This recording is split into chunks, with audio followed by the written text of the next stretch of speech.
Welcome to my YouTube channel. Hope you all are doing well. तो learners, आज हम आए हैं नेक्स्ट सम के साथ जो कि टाइम एंड वर्क के रिगार्डिंग है। पिछले लेसन में जैसे हमने एक क्वेश्चन सीखा जो कि टाइम एंड वर्क के रिगार्डिंग था, और इसी तरीके से हम आज भी थोड़ा सा उससे रिलेटेड क्वेश्चन है, थोड़ा सा डिफरेंट भी है लेकिन बहुत इंपॉर्टेंट क्वेश्चन है और सिंपल भी है। It is a very simple question जो कि प्रीवियस ईयर एग्जाम्स में ऐसे क्वेश्चन आ चुके हैं। तो पढ़ते हैं पहले question. If A, B, C can do a work in 20, 30, 40 hours respectively, in how many hours will they together complete the work? So now हमें इस क्वेश्चन में निकालना क्या है, फाइंड करना है कि टुगेदर वो मिलकर तीनों पर्संस एक काम को कंप्लीट कितने टाइम में करते हैं, कितने आवर्स में करते हैं, हमें ये निकालना है।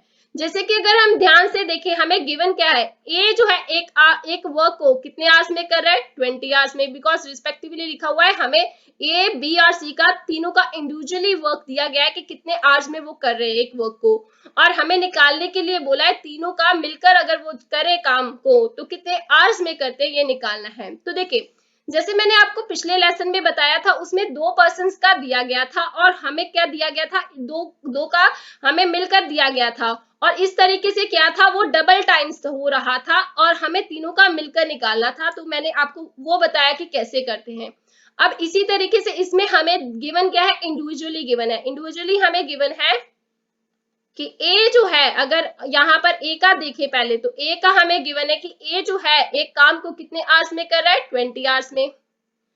बी कितने आवर्स में कर रहा है, 30 आवर्स में। और सी अगर देखें तो कितने आवर्स में कर रहा है, 40 आवर्स में। क्लियर, ये हमें गिवन है। अगर हम यहाँ पर टाइम एंड वर्क का वही रूल लगाएं, क्योंकि बच्चे गलती कहाँ पर करते हैं, जैसे मैंने आपको पिछले लेसन में बोला था, बच्चे क्या करते हैं, अगर हमें तीनों का मिलकर निकालना है, वो क्या करते हैं, तीनों का टाइम प्लस कर देते हैं, वो आंसर दे देते हैं, जो कि बहुत ही गलत कंसेप्ट है। क्लियर।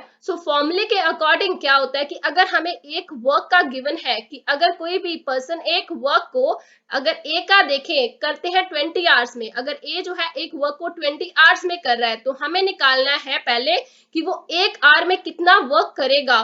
तो वो 20 उधर जाएगा तो क्या हो जाएगा, डिवाइड 1 से, सो 1/20 हो जाएगा ये एक आवर का उसका काम। एक आवर में वो कितना काम कर रहा है, पूरे काम का 1/20 पार्ट कर रहा है। इसी तरीके से हमें क्या करना होगा, सबका एक आवर का काम निकालने के बाद हमें वो प्लस करना होगा और एक घंटे का काम तीनों का निकालना होगा। क्लियर। स्टार्ट करते हैं। पहले हम यहाँ पर लिख लेते हैं as 1 hour work. As 1 hour work will be equal to what, कितना है, ए जो है एक आवर में कितना काम कर रहा है, 1/20, पूरे काम का कितना पार्ट कर रहा है, 1/20। और बी का हम लिख लेते हैं, B is 1 hour work will be equal to what, 1/30। इसी तरीके से सी का लिख लीजिए, C is 1 hour work will be equal to 1/40।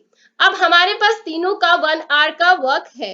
अब हमें क्या निकालना है, हमारा नेक्स्ट स्टेप क्या होता है, अगर हमें निकालना है तीनों का मिलकर कि तीनों मिलकर एक काम को कितने आवर्स में करते हैं। अब पहले तो हम उनका एक आवर का काम निकालेंगे ना, फिर हम देखते हैं कि पूरे कितने आवर्स लगते हैं उसको वो काम करने को। क्लियर।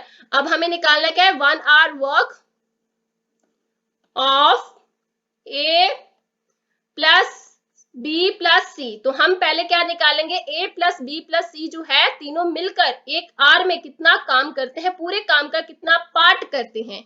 अब ए जो है एक आर में कितना काम कर रहा है, 1/20। अगर बी का देखें तो बी कर रहा है 1/30। इसी तरीके से सी का लिख लेते हैं।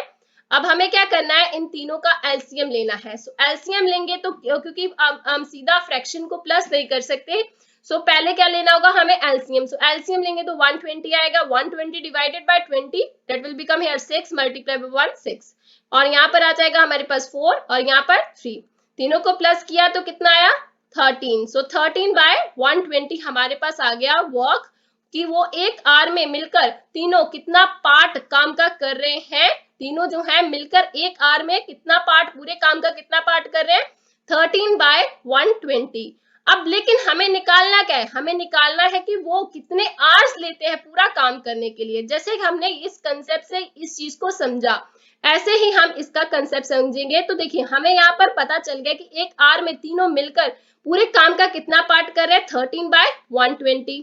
अब हमें ये पता है कि वो एक आवर में तीनों मिलकर 13/120 काम कर रहे हैं। अगर हमें यहाँ पर निकालना है कि वन वर्क तीनों मिलकर कितने आवर्स में करेंगे, तो ये 13/120 1 से क्या हो जाएगा, डिवाइड हो जाएगा, यानी कि अब यहाँ पर 120 ऊपर चला जाएगा तो ये बन जाएगा 120/13 hours. So now we have the answer for this question. जो हमें निकालना था कि A plus B plus C can do one work together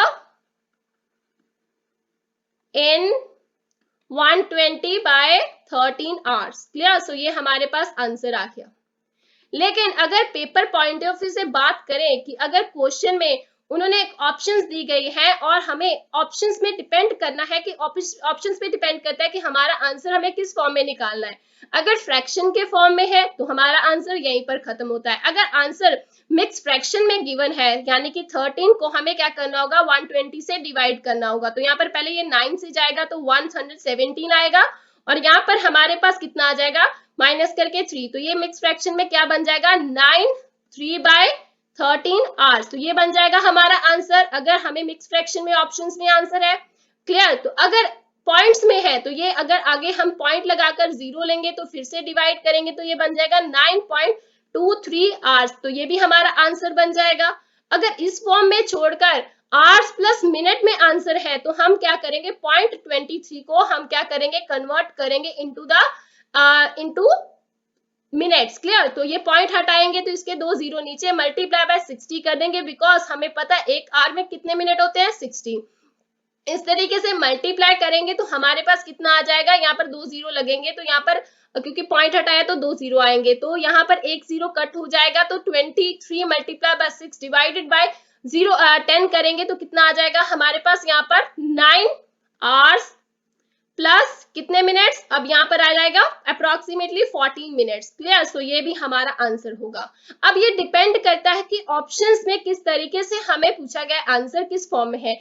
हम अलग अलग वे से, सभी वे से निकाल सकते हैं, बस ये आपको निकालना आना चाहिए। Clear? Hope this answers your question and you understand this concept, and आपको ये लेसन अच्छा लगा होगा। अगर आप ऐसे ही और लेसन्स देखना चाहते हैं और आपको किसी क्वेश्चन में डाउट है तो प्लीज कमेंट सेक्शन में जरूर बताइए, और मिलते हैं एक नेक्स्ट नए क्वेश्चन के साथ। और चैनल को सब्सक्राइब करना और साथ ही साथ शेयर करना मत भूलिए। Thank you.